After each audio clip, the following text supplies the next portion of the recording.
అనురాగ శిఖరాలు 5వ భాగం. 4వ భాగంలో సుందరి విడాకులు రాకముందే భర్తకి దూరంగా విడిగా ఉంటుంది. ప్రవీణ్ స్నేహహస్తం ఆమెకి చేయూతనిస్తుంది. భర్త పనమ్మాయికి చేసిన అన్యాయం తెలిసి రగిలిపోతుంది.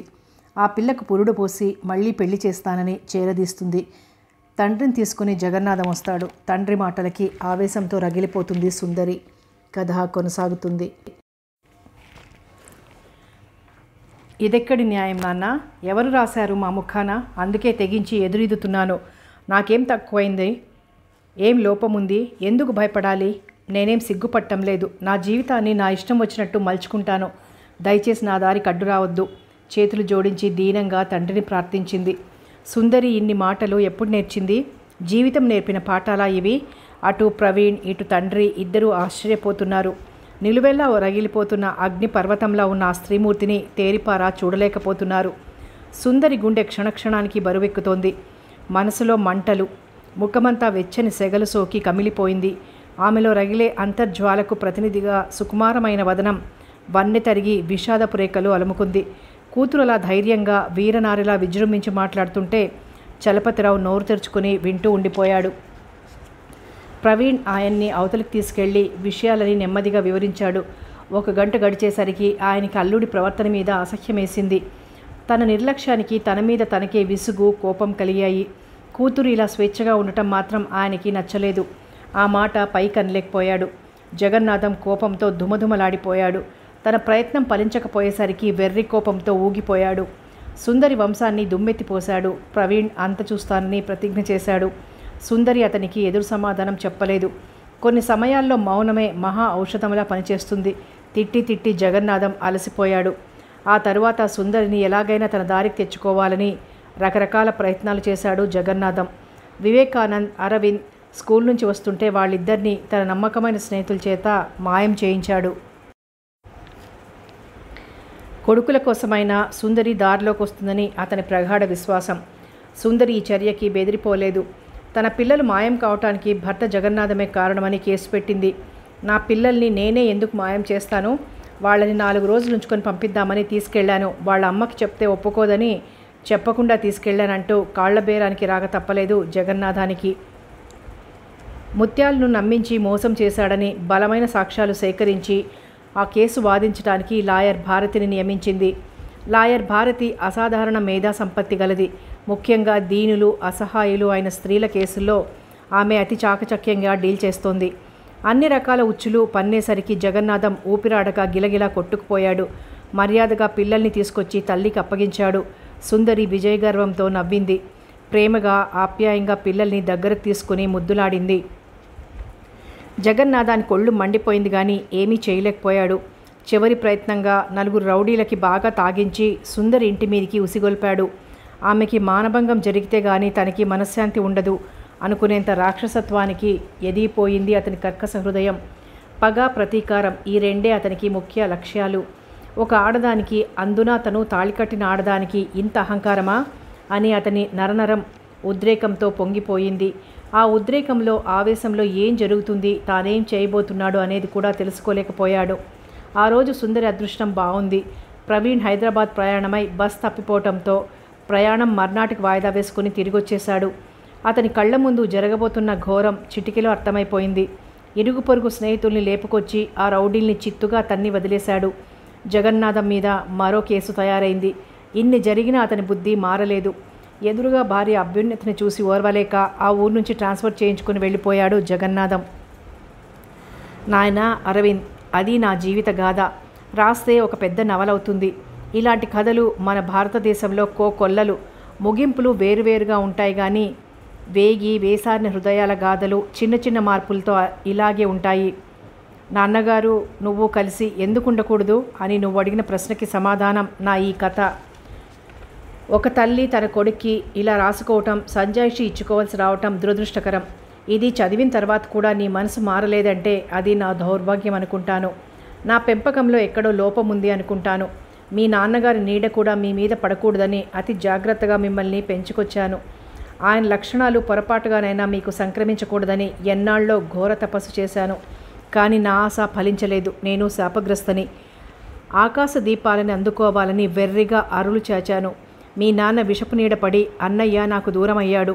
నువ్వు మరో రకంగా నాకు దూరం అవటం నేను భరించలేకపోతున్నాను. యవ్వనం అంకురిస్తున్న శుభ సమయంలో లోకమంతా నందనవనంలా కనిపించవచ్చు. కనిపించిన ప్రతి ఆడపిల్ల నీకు ప్రేయసి కావాలనుకునే మనస్తత్వం ప్రమాదకరమైంది. నువ్వు 100కి ప్రేమలేఖ రాస్తున్నావని, శ్రీలేఖ వెంటపడుతున్నావని నాకు తెలిసింది. వాళ్ళ జీవితాలకు ఆలంబన లేదు. నీలాంటి వాళ్ళు వాళ్ళని రెచ్చగొడితే ఆ అమాయక జీవులు ఏమైపోవాలి? ఈ సంఘంలో వాళ్లకు ప్రత్యేక స్థానం లేకపోగా ఇలాంటి వ్యవహారాలతో మరింత చులకనైపోతారు.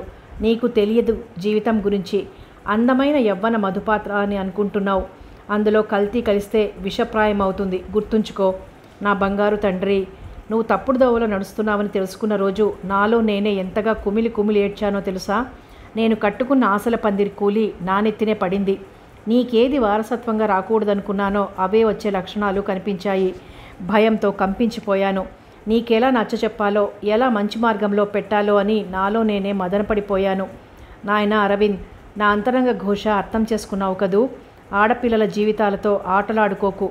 వందన లాంటి అనాథలైన ఆడపిల్లలు ఎందరో ఆశ్రయం కోసం సేవా సదనానికి వస్తారు.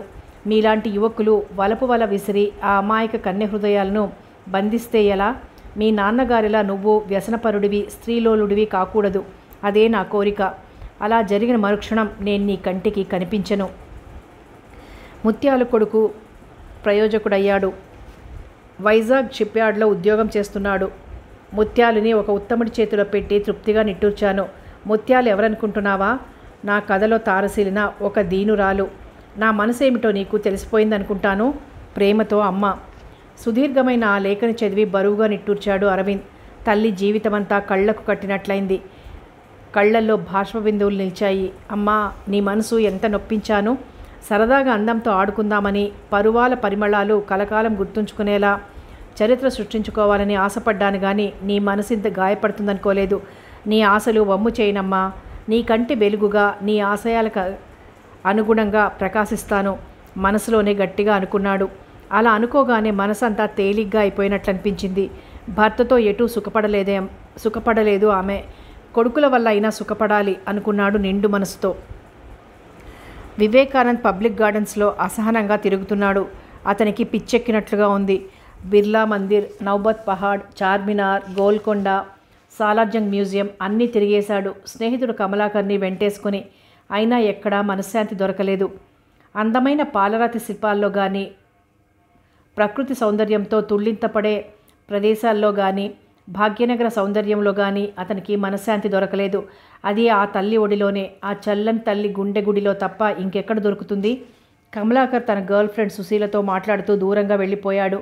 మళ్ళీ తన ఒంటరితనం, ఆలోచనలు కెరటాల్లా విరుచుకుపడ్డాయి. ఆలోచన ప్రవాహంలో పడి కొట్టుకుపోతున్న వాడల్లా దూరంగా మందార చెట్టు కింద నిలబడి ఒక 40 ఏళ్ల వ్యక్తితో మాట్లాడుతున్న స్త్రీమూర్తిని చూసి నిటారుగా అయిపోయాడు. కనుబొమ్మలు ముడిపడ్డాయి. ఈమె ఇప్పుడు ఇక్కడెందుకుంది? అతని ఆలోచనలు ఒక దరికి రావటంతో ఆ వ్యక్తి వెళ్ళిపోయాక ఆ స్త్రీమూర్తి మెల్లగా తన కేసి నడిచి రావటం గమనించి తుళ్ళిపడ్డాడు. చటుక్కున తప్పించుకుందామనుకున్నాడు. అంతలోనే అప్రయత్నంగా ఆగిపోయాడు. తానెందుకు దాక్కోవాలి? ఏం తప్పు చేశాడని? ఆమె దగ్గరికి రానే వచ్చింది. పచ్చని పసిమిచాయ, పరువాల నిగారింపుతో మెరిసే చెక్కిళ్ళు, వలపు విందుకు స్వాగత గీతం ఆలపిస్తున్నట్లున్న కళ్ళు, హద్దులున్నాయి సుమా అని హెచ్చరించే సొగసైన కనుబొమలు, విజ్ఞానాన్ని వెదజల్లే పాలభాగం. ఎవరో రసజ్ఞుడైన శిల్పి అతి శ్రద్ధగా మలిచిన శిల్పం ఆమె. వివేకానందుని చూడగానే ఆమె కళ్ళు ప్రకాశవంతమయ్యాయి. పెదవులు చిరునవ్వుతో విచ్చుకున్నాయి. ఒక మనోహర భావం ఆమె వదనమంతా ఆక్రమించుకుంది. ఏమిటి ఆశ్చర్యపోతున్నారా? అమలాపురం నుంచి ఇక్కడికి ఎలా వచ్చిందా అనుకుంటున్నారా? డాక్టర్ గారు ఎలా ఉన్నారు? ఆమె స్వరం వలపు మాధుర్యంతో తడిసినట్లుగా ఆర్ద్రంగా అతి కమనీయంగా ఉంది. వివేకానంద్కి ఏం మాట్లాడాలో అర్థం కాలేదు. హఠాత్తుగా ఈమె ఎదురుపడుతుందని కలగన్నాడా? ఏది మర్చిపోదామని ఈ యాత్ర ప్రారంభించాడో అదే ఎదురవుతోంది. ఏమిటి చిత్రం? ఏమిటి మౌనం వహించారు? తొలిచూపులోనే మీకు నేను నచ్చానని అర్థమైపోయింది. కాకపోతే మేమిచ్చే కట్నం మీ అమ్మగారికి నచ్చి ఉండకపోవచ్చు.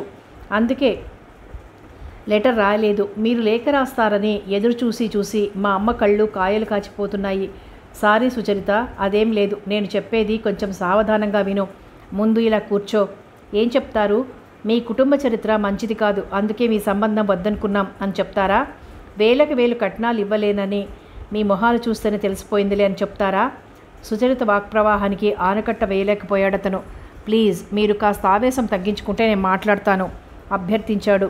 కమాన్ టెల్ మీ, ఏమిటి మీ నిర్ణయం? నా నిర్ణయం వినబోయే ముందు మీరు ఇంకో విషయం తెలుసుకోవాలి. ఏమిటది? సూటిగా చూసింది. ఆ చూపులు సూదుల కన్నా పదునుగా ఉన్నాయి. కాసేపు ఆమె ఆలోచిస్తూ ఉండిపోయింది. ఆ తరువాత నిశ్శబ్దాన్ని ఛేదిస్తూ ఆమె అంది, నేను మీకు ఒక విషయం చెప్పాలనుకున్నాను. ఆ తరువాత మనం కలవలేదు, చెప్పటం కుదరలేదు. ఇప్పుడు చెప్తాను. గుండె దిటవుపరుచుకుందామే. ఉలిక్కిపడ్డాడు వివేకానంద్. ఏం చెప్తుందేమే? మళ్ళీ ఏం వినాల్సి వస్తుంది? మీరు నన్ను అసహించుకోరుగా? ఆమె కంఠంలోని దీనత్వం అతని హృదయాన్ని పిండివేసింది. చెప్పండి అన్నట్లు చూశాడతను. 10 నిమిషాల నిశ్శబ్దం అనంతరం ఆమె మెల్లగా చెప్పసాగింది. కారణాలు ఏవైనా నేను పూర్వాపరాలు విచారించదలుచుకోలేదు. నేను విధివంచితను. తల్లి నేను అదృష్టహీనులమే. విధి మా జీవితాలతో ఆటలాడుకుంది. ఆమె వెక్కి వెక్కి ఏడుస్తోంది. ప్లీజ్ ఏడవకండి. ఏడవను. అసలు కన్నీళ్లు ఉన్నాయా అనిపిస్తుంది నాకే. నేను కన్నెగానే తల్లినైన దాన్ని. నా బాబుని ఇక్కడే ధనవంతులైన మా దూరపు బంధువుల ఇంటికి పెంపకానికి ఇచ్చాను.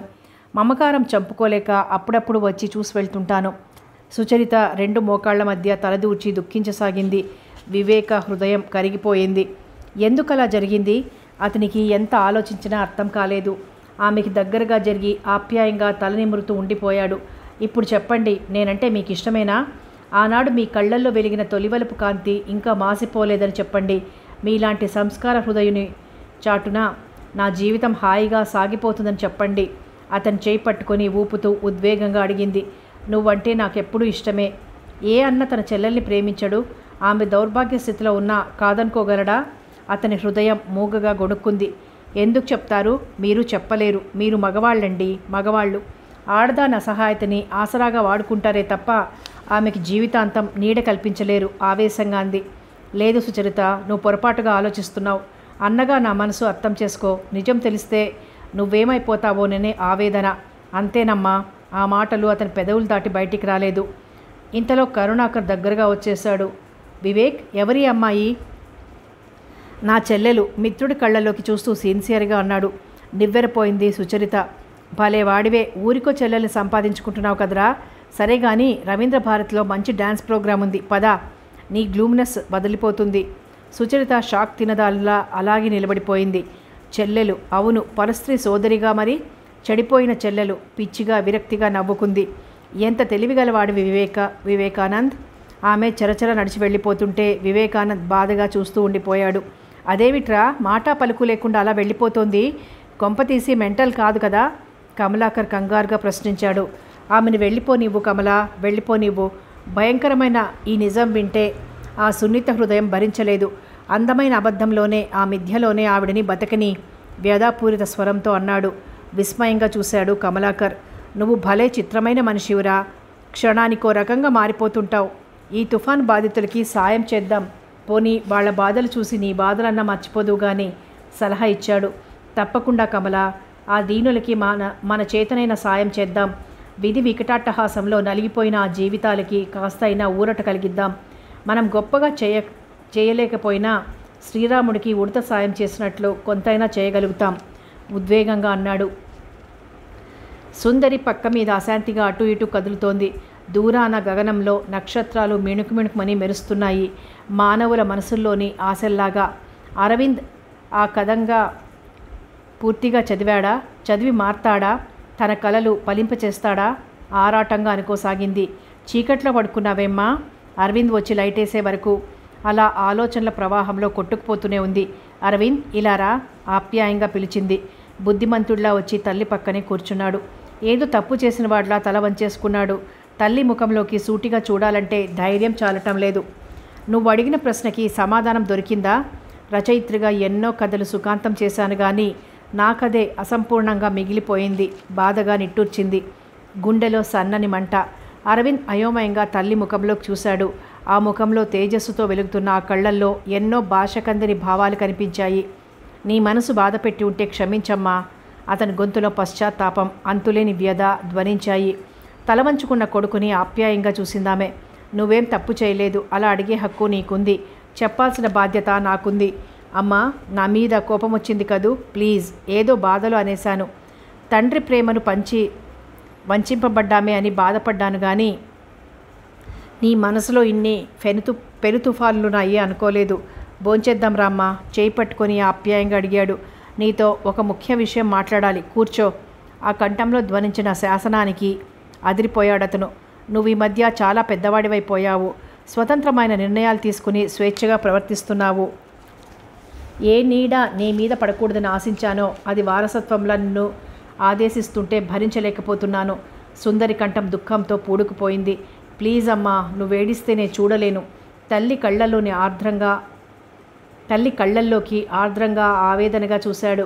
అదే భావం నువ్వు ప్రతి స్త్రీ విషయంలోనూ పాటించాలి. నీ కారణంగా ఎవరి కన్నుల్లోనూ కన్నీరు చెందకూడదు. పైగా నువ్వు బిఎల్ చదువుతున్నావు. ధర్మాన్ని న్యాయాన్ని పరిరక్షించాల్సిన బాధ్యత నీ మీదుంది. గంభీరంగా ఉన్న తల్లి మాటలు వింటుంటే అతని మనసంతా అదోలా అయిపోయింది. చూడరా, మోడులా మిగిలిపోయిన నా బ్రతుకు చూడు. ఇంకో స్త్రీ జీవితం ఇలా కావటం నేను భరించలేను. మీ నాన్నగారి లక్షణాలు నీలో అంకురిస్తాయేమోనని నా భయం. నిజం కాదని సూటిగా నా కళ్ళల్లోకి చూసి చెప్పు. ఉద్వేగంతో అరవింద్ ముఖాన్ని చేతుల్లోకి తీసుకుని ఆవేశంగా కళ్ళల్లోకి చూసింది. ఊహించని పరిణామానికి విస్తుపోయాడతను. అమ్మా, అంతకన్నా మరేం మాట్లాడలేకపోయాడు. తల్లి హృదయాన్ని ఇంతగా క్షోభింపచేసినందుకు అతనికి పశ్చాత్తాపం లాంటి భావన కలగసాగింది. అవునరా, ఆ పిలుపుకి పరవశించిపోయే ఇన్నాళ్ళు మొండిగా బ్రతికేశాను. నా ఆశలన్నీ నేలకూలి నా ఆశయాలే నన్ను చూసి పరిహసించినప్పుడు ఒక్క క్షణం కూడా బ్రతకను. చటుక్కున కొడుకు భుజం మీద తలవాల్చేసి వెక్కి వెక్కి ఏడ్చింది. తల్లిని ఎలా ఓదార్చాలో అర్థం కాక అతను తికమక పడిపోయాడు. అమ్మా, పొరపాటు చేశాను, క్షమించు. అమ్మా, మీకోసం ఎవరో వచ్చారు, రత్నమ్మ వచ్చి చెప్పింది. అరవింద్ తల్లిని మృదువుగా విడిపించుకొని వరండాలోకి వచ్చాడు.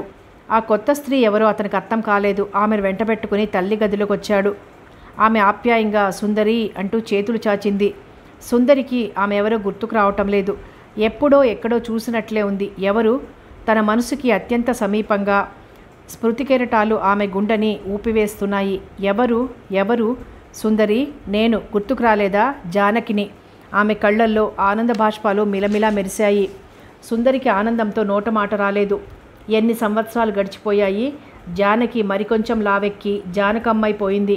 కళావిహీనంగా ఉన్న నుదురు, నెరిసిన చెంపలు, ముఖంలో కాంతి మాత్రం తగ్గలేదు. దిగుళ్లతో కృంగిపోయినట్లుగా ఉంది మనిషి. బాగున్నావా జానకి? ఇన్నాళ్ళకి గుర్తుకొచ్చానా? అయిన వాళ్ళందరూ దూరమైపోయినా నన్ను గుర్తుంచుకొని చూడాలని వచ్చావు. జానకిని ఆప్యాయంగా చేతుల్లోకి తీసుకుంది. అమ్మా, ఆకలి. అరవింద్ చిన్నపిల్లాడిలా ముఖం పెట్టి కడుపు వంక చూపించాడు. ఇదిగో జానకి, వీడే నా సుపుత్రుడు అరవింద్. నీకు ఇద్దరు మగపిల్లలని విన్నాను. సుందరి ఒక్క క్షణం అవాక్కై నిలబడిపోయింది. మరుక్షణం తేరుకొని పల్చగా నవ్వేసింది. వాడేదో పని మీద ఊరెళ్ళాడు. 4 రోజుల్లో వచ్చేస్తాడు. రా, భోంచేద్దాం. భోజనాల దగ్గర ఎన్నెన్నో కబుర్లు దొర్లిపోయాయి. 20 ఏళ్ల కబుర్లు. ఎంత చెప్పుకున్నా తనివి తీరలేదు. అరవింద్ వెళ్ళి పడుకున్నాక ఇద్దరు గదిలో చేరి కబుర్లలో పడిపోయారు. కుంకుమ లేని జానకి నుదురు చూసి సుందరి బాధగా నిట్టూర్చింది. మీ వారిపోయి ఎన్నేళ్లైంది? 10 సంవత్సరాలు. వేడి నిట్టూర్పు గుండెల్లో నుంచి. ఆయన ఉన్నా లేకపోయినా ఒకటే. ఉన్నప్పుడు ఏం సుఖపడ్డావని, ఇప్పుడు లేడని ఏడవటానికి విరక్తిగా నవ్వింది. పిల్లలు? అంత అదృష్టానికి నోచుకోలేదు. 2 సార్లు అబార్షన్ అయిపోయింది. ఆరోగ్యం బాగా దెబ్బతిన్నది. ఈ జీవితానికి ఆ అదృష్టం కూడా దక్కలేదు. దూరపు బంధువుల అమ్మాయిని పెంచుకుంటున్నాను. జానకి, ఈ జీవితం నీకేమిచ్చింది? కష్టాలు, కన్నీళ్లు, బాధలు, వ్యధలు. అవి తప్ప మరేం మిగల్లేదు. ఆ రోజు నేను బావతో పొందిన ఆనందం తప్ప ఏనాడు సుఖపడలేదంటే నమ్ముతావా? సుందరి చేతులు పట్టుకొని ఆ కళ్ళల్లోకి దీనంగా చూసింది. ఆ చూపుకి సుందరి హృదయం చలించిపోయి, జానకి, శిథిల జీవితాల గురించి ఎందుకు మాట్లాడతావు? తిరిగిరాని వసంతాలు మనల్ని చూసి పక్కుమని నవ్వుతాయి. కోర్కెలు వాడిపోయి జీవితమే మోడైపోయింది. అసలు సుఖం అనే పదానికి అర్థం మర్చిపోయి బ్రతుకుతున్నాను. దీర్ఘమైన నిట్టూర్పు ఆమె గుండెలోతుల్లో నుంచి దూసుకొచ్చింది. నీ జీవితాన్ని బావే నాశనం చేశాడు. బంగారు బొమ్మలా ఉన్నావు. నీకేం తక్కువైందని అలా పాడైపోయాడు? మళ్ళీ ఒకసారి నా దగ్గరికి వచ్చాడు కానీ బాగా తిట్టి పంపించాను. అప్పట్నుంచి నిన్ను కలుసుకోవాలని ఎన్నో ప్రయత్నాలు చేశాను. ఏది కుదిరి చస్తేగా. కొడుకు పోయిన తర్వాత 5 ఏళ్లు బ్రతికింది మా అత్తగారు. ఆ 5 ఏళ్ళు నా ప్రాణాలు తోడేసిందనుకో. దాయాదుల ఆస్తి కోసం ఉచ్చులు పన్నారు. మా పిల్లవాడిని పెంచుకోమంటే మావాడిని పెంచుకోవాలని నన్ను కొరుక్కు తిన్నారు. ఆ ఆస్తిని రక్షించలేక, రాబందుల్లాంటి బంధువుల బాధపడలేక నానాగచాట్లు పడ్డాను. ఆస్తంతా ఏ అనాథ శరణాలయానికో రాసేయాలంత కోపము విసుగు కలిగేవి. ఆ పని చేస్తే బాగుండేది. ఏది ఏ పని చెయ్యనివ్వరు. అన్నింటికీ ముందరి కాళ్లకు బంధాలు. ఒక్కదాన్నైపోయాను. కరుణ అని ఒక పిల్లని పెంచుకుని దాని పెళ్లి చేశాను. పోన్లే, ఒక మంచి పని చేశావు. అక్కడే మళ్ళీ నాకు కష్టాలు మొదలయ్యాయి. అల్లుడు గారు నవమ గ్రహంలాగా పట్టుకున్నాడు. ఎంత దోచిపెట్టినా చాలదు. రారమ్మనే రకమే గాని తన చేతిది పైసా విదల్చడు. నాకు ప్రాణం విసిగిపోయిందనుకో. పుణ్యక్షేత్రాలు చూసొద్దామని బయలుదేరాను. మంచి పని చేశావు. నిన్ను చూడాలనిపించింది. నువ్వింత గొప్పదానివైపోయావు. కనీసం కళ్ళారా చూసైనా సంతోషిద్దామని వచ్చాను సుందరి. చూశాను. నా మనసుకి తృప్తిగా ఉంది. జానకి కళ్ళల్లో సన్నటి నీటిపొర మెరిసింది. జానకి, ఊర్మిళ సంగతులేమైనా తెలుస్తున్నాయా? తెలుస్తూనే ఉన్నాయి. కడుపు నిండిపోతూనే ఉంది. ఎందుకు? చెప్పుకుంటే సిగ్గుచేటు. ఎందుకని? అతని ఆరోగ్యం ఎలా ఉంది? మనిషేమన్నా బాగుపడ్డా? పిల్లల? వాడి రోగము బాగుపడదు. దీనికి సుఖం లేదు. దాన్ని బ్రతకనివ్వడు, చావనివ్వడు. ఎన్నాళ్ళు మూడులా బతుకుతుంది. తన సుఖం తాను చూసుకోవటం మొదలుపెట్టింది. దాంతో ఇంట్లో నిత్యం యుద్ధాలే. వీడు చావబాదుతాడు, అది ఏడుస్తుంది. వీడు మళ్ళీ మంచాన పడతాడు. కథ మామూలే. ఎంతో సహజంగా చెప్పినా జానకి గుండె బాధతో విలవిలలాడిపోయింది. సుందరికి గరళం మింగుతున్నట్లుగా అనిపించింది. ఆడదాని జీవితంలో ఇన్ని చీకటి కోణాలు ఎందుకు సృష్టించావు భగవంతుడా అనుకుంది బాధగా.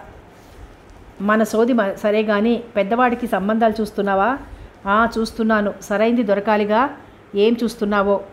ఆ సేవా సదనంలో ఏ పిల్లను చూసి కట్టేస్తావేమోనని నా భయం.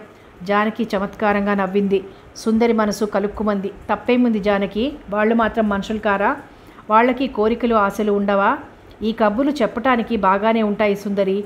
ఏ కులమో ఏ గోత్రమో అసలు సరైన అబ్బా అమ్మకి పుట్టారో లేదో. ప్లీజ్ జానకి, అలా మాట్లాడకు. నేను భరించలేను. వాళ్ళెందరూ నా పిల్లలే అనుకుంటాను.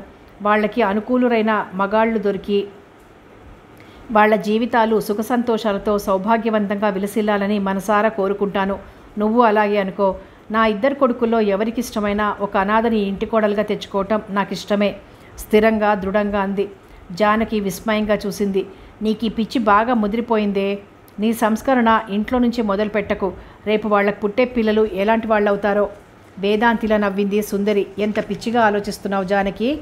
మీ అత్తామామల సంగతి నీకు తెలుసుగా. ఎంత నియమనిష్టలతో జీవితం గడిపారో, ఎంత సాంప్రదాయబద్ధంగా గడిపారో. మరి అలాంటి వారి కడుపున విషయవాంచలోలుడైన మీ బావ ఎలా పుట్టాడంటావు? అనాథ కడుపున మహాత్ముడు పుట్టకూడదా? గొప్పవాళ్ళందరికీ గొప్పవాళ్లే పుడతారనుకోవటం అవివేకం. బురదలో నుంచి పద్మం వికసించినట్లు పూరి గుడిసెల్లోనే పుణ్యాత్ముడు పుట్టవచ్చు. ఆ విషయం నిర్ణయించేది మనం కాదు. తన కళ్ళ ముందే ఎంతో ఎత్తుగా ఎదిగిపోయిన సుందరిని విస్మయంగా చూసింది జానకి. ఆమె మనసు లోతుల్ని స్పృశించిన భావాలివి. ఎంత విశాలంగా ఆలోచిస్తోంది, ఎంత విమర్శగా విషయాన్ని అర్థం చేసుకుంటుంది అనిపించింది. సుందరి, నిన్నొకటి అడగనా? అడుగు. అడిగాక కాదనవుగా. ఏమిటో చెప్పు. నువ్వేం అనుకోకూడదు. అనుకోనులే. ఏం లేదు. నీ ఇద్దరి కొడుకుల్లో నాకొకడిని దత్తిచ్చేయరాదు. ఆస్తంతా వాడికే రాసిస్తాను. వాడు నాకు తద్దినాలు పెడతాడు. బావని పెళ్లి చేసుకునే అదృష్టం లేకపోయినా ఆయన సంతానాన్నైనా చూసుకుని తృప్తి పడతాను. తల వంచుకొని మెల్లిగా అడిగింది ఆ ప్రేమమూర్తి. సుందరి కళ్ళల్లో ఆశ్చర్యం బిగుసుకుపోయింది. కళ్ళు వెడల్పు చేసుకుని ఆ ప్రేమ తపస్విని వంకే చూడసాగింది. ఎందుకింత పిచ్చి ప్రేమ? అతనేం మిగిల్చాడని?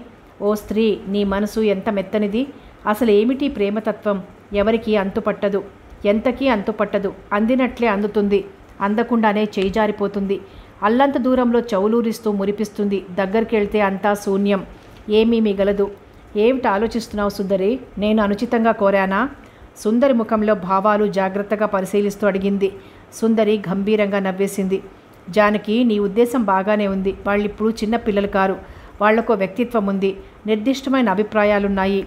వాళ్ళని అడుగు, ఏం చెప్తారో. వాళ్ళెక్కడున్నా నా పిల్లలే. దాని మూలంగా నీకు మనశ్శాంతి లభిస్తుందంటే నాకేం అభ్యంతరం లేదు. ప్రశాంత స్వరంతో సమాధానమిచ్చింది. నీ కొడుకులు నీకన్నా అసాధ్యులు. నా మాట మన్నిస్తారా? తనలో తనే గొణుక్కుంది జానకి. వివేకానంద్ మనోహరంగా వాయించే సితారా ఓ మూల మూగపోయి నిద్రపోతోంది. అతని టెన్నిస్ బ్యాట్ సుందరి వంక జాలిగా చూస్తోంది. అతను అపురూపంగా పెంచే పసుపు గులాబీ నీరు లేక ఎండిపోతోంది. అరవింద్ దానికి అతిశ్రద్ధగా ఎరువులు వేసి అపురూపంగా చూస్తున్నా అదెందుకో ఎక్కి రావటం లేదు. ఇంట్లోని ప్రతి వస్తువు వివేక్ ఏడి అని అడుగుతున్నట్లే అనిపిస్తోంది ఆమెకి. అమ్మా, రేపు కోడలు రాని నిన్నెంత అపురూపంగా చూసుకుంటుందో. అత్తగారి అడుగులకు అందిపోకుండా, లక్ష్మణుడు లాంటి వదిన మరిదిగారి మనసు నొప్పి పడకుండా ఎంత అణకువగా, ఎంత ఒద్దికగా, ఎంత వినయంగా వివేక్ తమాషాగా యాక్షన్ చేసి చెప్తుంటే తల్లి కొడుకులిద్దరూ నవ్వు ఆపుకోలేకపోయేవారు. ఏవి ఆ హాస ప్రతిహాసాలు, చతురోక్తులు, సరస సంభాషణలు? ఎక్కడికి వెళ్ళిపోయావురా? ఆమె మనసు మూగగా రోధిస్తోంది. గార్డెన్లో చైర్ వేసుకుని ఆకాశం కేసి చూస్తున్న సుందరి దగ్గరగా అడుగుల చప్పుడు వినపట్టంతో తుళ్ళిపడి చూసింది. వరండాలో లైట్ వేసిన అరవింద్ ఎవరు అంటూ దగ్గరకొచ్చాడు. భుజాల చుట్టూ నిండుగా పైట కప్పుకొని నిలబడ్డ సుచరితను చూసి ఇద్దరు స్థాణువులైపోయారు. నువ్వు?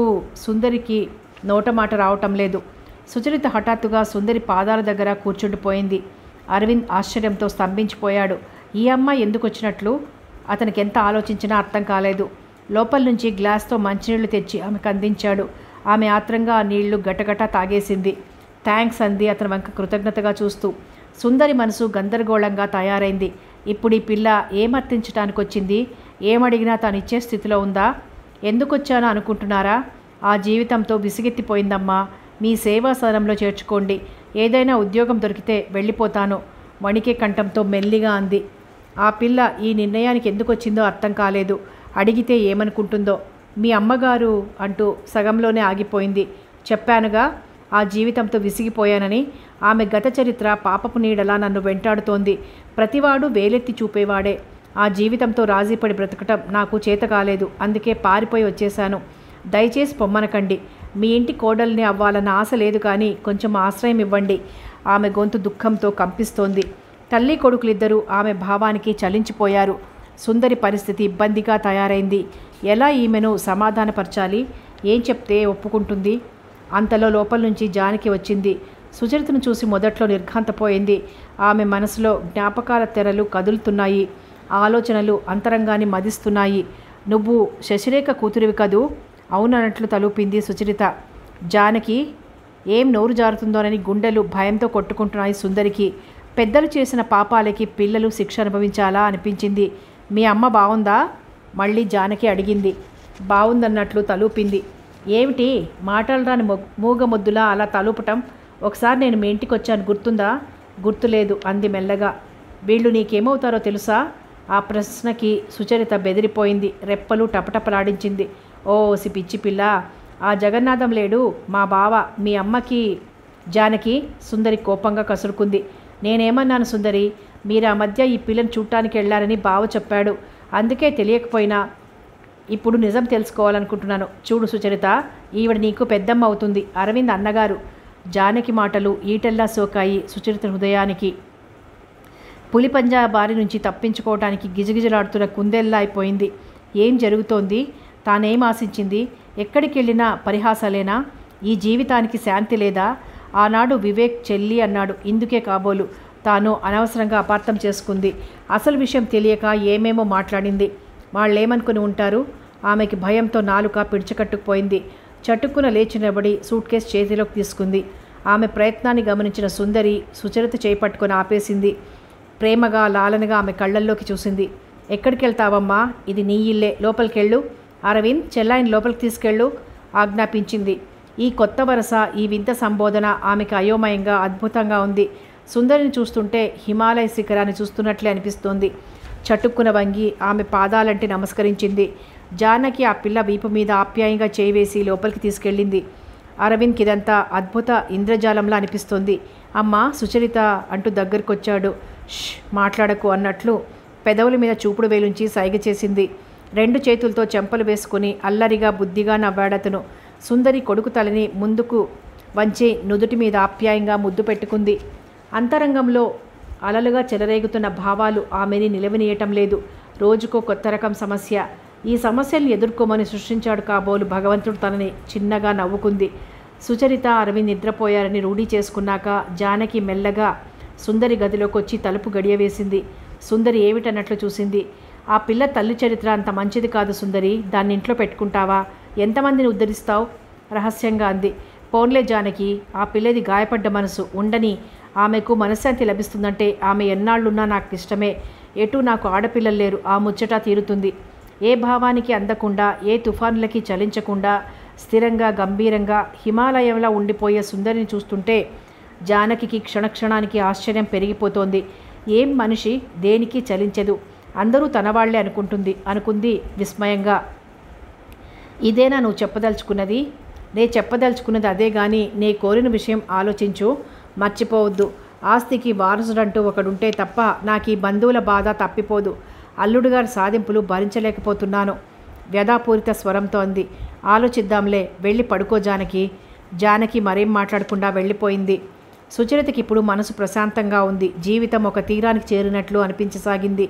సుందరి చూపించే ఆప్యాయత, అభిమానాలు, ప్రేమ, మమకారం ఆమెని ఉక్కిరిబిక్కిరి చేసేస్తున్నాయి. బాధలు, అవమానాలు, అవహేళనల నుంచి దూరంగా, అతి దూరంగా జీవితం సుందర తీరాల్లోకి ఎగిరిపోతున్నట్లుగా ఉంటుంది. సితార నేర్చుకుంటానంటే టీచర్ని ఏర్పాటు చేసింది సుందరి. కాలేజీ ఉన్న వేళలో తప్ప మిగతా సమయాల్లో అరవింద్ ఆమెను ఒక్క క్షణం వదిలి ఉండడు. అనుక్షణం ఏవో కబుర్లు, సినిమాలు, షికార్లు, మంచి మంచి పుస్తకాలు చదివి చర్చించుకోవటం, చిన్న చిన్న చిలిపి తగాదాలు, వీటితో హాయిగా గడిచిపోతోంది.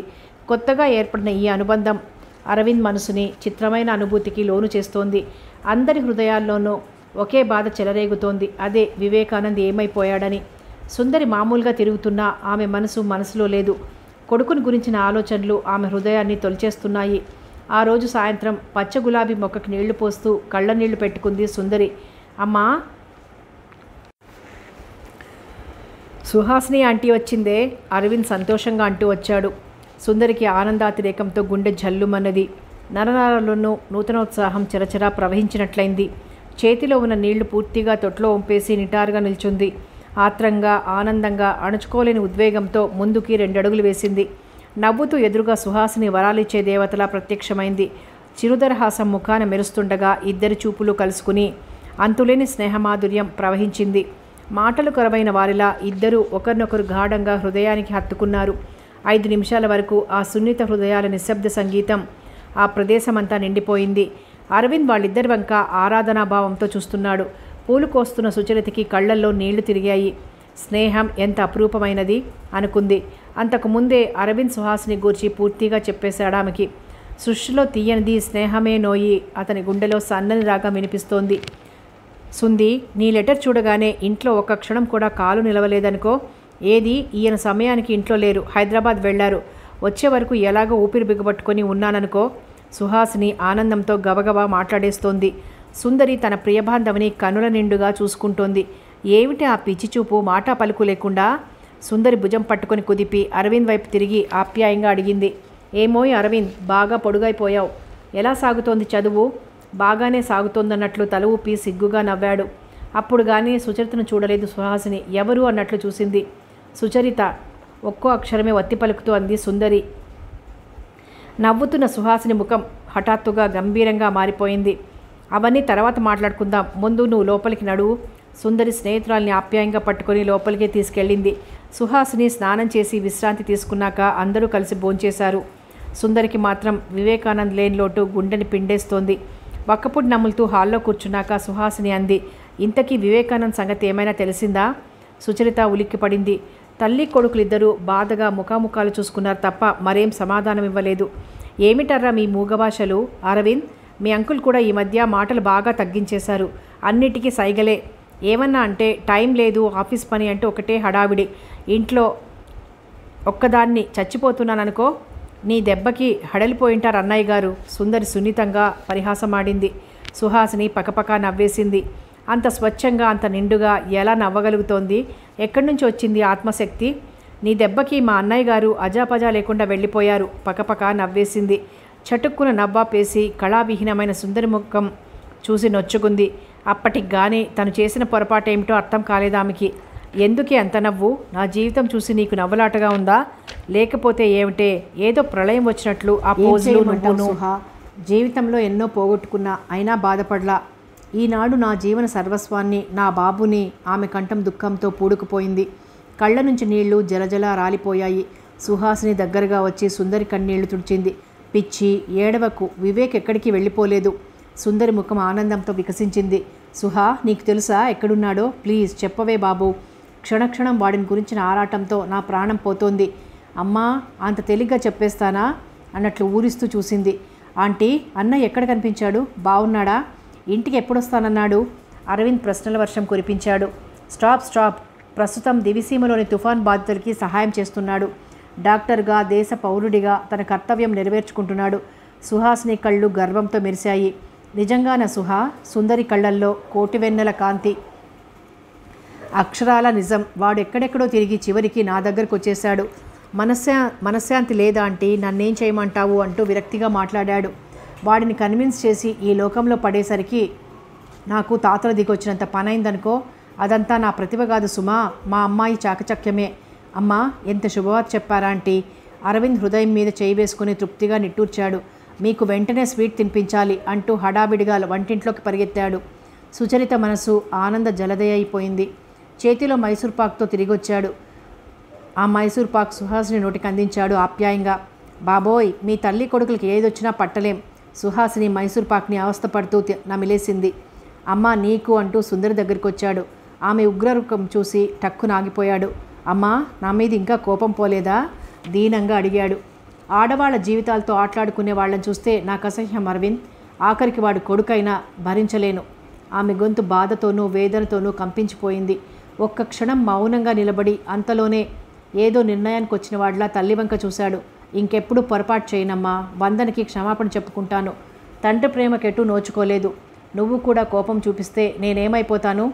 తల్లి చేతిని మృదువుగా తన చేతిలోకి తీసుకున్నాడు. ఆ స్పర్శ సుందరికి ఎన్నో భావాలు విప్పి చెప్పినట్లే అయింది. కొడుకు కళ్ళల్లో కదలాడుతున్న వ్యధ చూసి ఆ హృదయం కరిగిపోయింది. అవును సుందరి, వివేకానంద్కి సంబంధాలు చూస్తున్నాను రాశావు. మా పరిమళ నీకు గుర్తు రాలేదా? నిష్ఠూరంగా అడుగుతోంది సుహాసిని. సుచరిత వదనం కళావిహీనమైపోయింది. అక్కడి నుంచి లేచి వెళ్ళిపోయింది. అరవింద్ మనసు కలుక్కుమంది. సుందరి మనసు కలవరపడిపోయింది. సుచరిత దీనస్థితి కళ్ల ముందు కదలాడి హృదయం మరింత బరువెక్కింది. ఆ వెంటనే ప్రతిభారాణి, మా సంగతేమిటి, మా భవిష్యత్తు ఎలా ఉంటుంది అని నిలదీసి ప్రశ్నించినట్లయింది. గుర్తులేక కాదు సుహా, అత్యాశ అవుతుందేమోనని అనుమానించాను. స్నేహాన్ని దుర్వినియోగం చేస్తున్నానని మీ వారు అపార్థం చేసుకోవచ్చు. సుందరి వదనంలో విషాదరేఖలు అలుముకున్నాయి. అవేం మాటలు సుందరి? వివేక్ కన్నా మంచి అల్లుడు మాకు దొరుకుతాడా? నిజంగా సుహా, నువ్వు మాట్లాడేది నిజమేనా? నువ్వు కళ్ళారా చూస్తే నీ జన్మ తరించిపోయేదనుకో. అతను వచ్చిన దగ్గర నుంచి మా పరిమళ చిత్రంగా మారిపోయింది. అది వరకు పెళ్లి చేసుకోవే అంటే మండిపడుతూ చూసేది. ఇప్పుడు చల్లబడిపోయి సిగ్గులొలకబోస్తుంది. ఆ దివిసీమకి నువ్వు కూడా ఎందుకే అంటే విన్నదా? స్నేహితుల ఇళ్లన్నీ తిరిగి పాత బట్టలు, దుప్పట్లు, ఇంకా ఏమిటేమిటో అన్నీ సేకరించి వివేక్తో పాటు బయలుదేరింది. వాళ్ళిద్దరినీ చూస్తుంటే నా రెండు కళ్ళు చాలవేమోననిపిస్తోంది. ఆ తరువాత నీ ఇష్టం. సుందరి మనసు ఆనంద తరంగితమైపోయింది.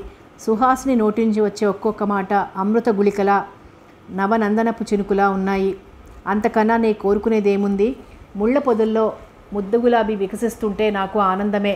నా కొడుకులు ఆదర్శమూర్తులుగా, అనురాగానికి ప్రతిరూపాలుగా బ్రతకాలి. అదే నా ఆశయం.